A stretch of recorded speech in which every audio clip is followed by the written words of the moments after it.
Hello, thank you, Scott. So one challenge we've run into at the Bodleian as we sort of migrate our legacy digitized collections to a single platform is that we have lots of them. We have lots of different digital surrogates for single objects in many cases because they were digitized at different times using different techniques or for different projects over the course of decades. So, for example, here is all the available digital surrogates in Digital Bodleian at the moment for one particular manuscript, MS Bodley 264, which is a fairly famous and popular manuscript, so it's been digitized more than some, but it's by no means completely out of the ordinary. So, on the left, top left here, I've annotated this slightly, we have a series of photographs that were captured in 1999, right at the beginning of when we started doing digital photography of our manuscripts. In the top right, we have another conventional series of photographs captured in 2013. And the three other items are sets of digitized 35mm slides that were captured on slides over the course of about 50 years, and then finally digitized and made available online in 2009. And each of those sets of slides contains, in some cases, 5 or 6 or even more images per actual manuscript folio, because there are slides that were captured at different times for different reasons or different details of the manuscripts. So, at the moment, these are all just presented side by side on Digital Bodleian, but in the interest of sort of presenting it as a single IIIF manifest that represents a single original physical object, I experimented with sort of squashing them all together. So I tried combining 3 digitizations, the 1999, the 2013, and one of the slide facsimile sets, into 2 different versions of derivative manifests, and I'll link these on Twitter if you want to look at them yourself. So the first approach that I tried was basically a 1-to-1 image per canvas option. So here are all the images of the first few folios in folio order. You can see that there are many versions of the more illuminated folios, including several full-page images and several detail images. Interesting, but not very useful for just browsing through it. If you want to just see the best images or the most accurate or recent images, it's very unhelpful. I did try grouping them by ranges, so each range corresponds to a folio, and the images within that range are just the different digitizations versions of the same folio. But still not very helpful. You can see here, because this is Universal Viewer, it shows canvas level metadata, you can see that we do have quite detailed, in some cases, image level metadata describing the manuscript in different ways, or not in this case. The 1999 digitization has almost no canvas level information. But in the case of the slide facsimiles, there's really detailed captions that describe the illuminations in the slides because they were done as part of this iconographic index and digitization project. And they differ from slide to slide. So all in all, not a very satisfying user experience, but maybe better than nothing, maybe not. So the next thing I tried was to sort of combine them so that each folio corresponds to a canvas, and that folio canvas has multiple images layered on top of it. And you can see just a snippet of the JSON here, but I'm going to try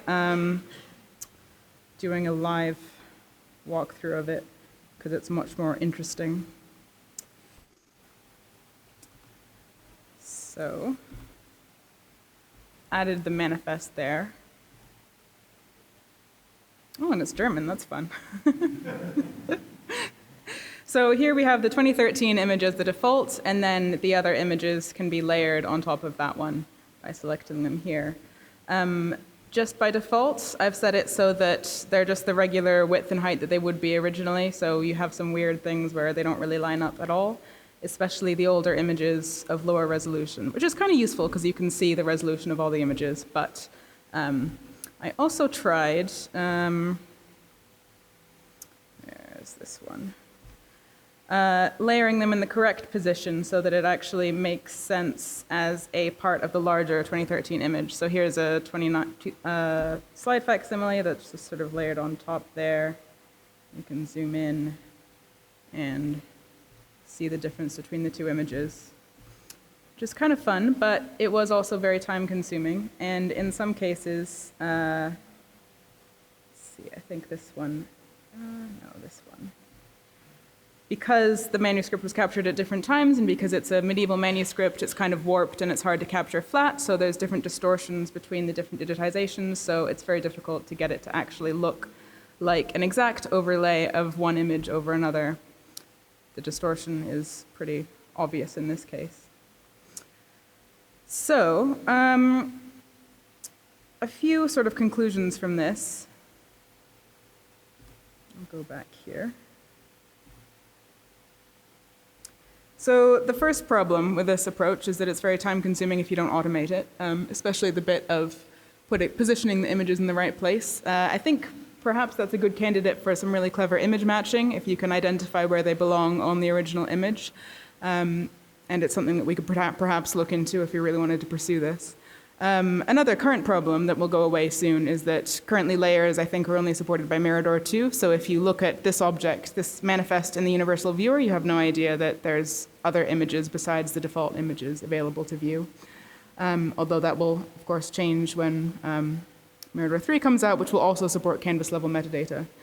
But the biggest problem, I think, in my opinion, is that there's nowhere to really put those image-specific captions and details about the digitization, because most of the metadata included in a manifest applies to either a canvas or a range or the manifest itself rather than to an individual image. I think what you would have to do is publish the image-level metadata somewhere else and then reference it in the image.json for that particular image file and then somehow surface that to the viewer.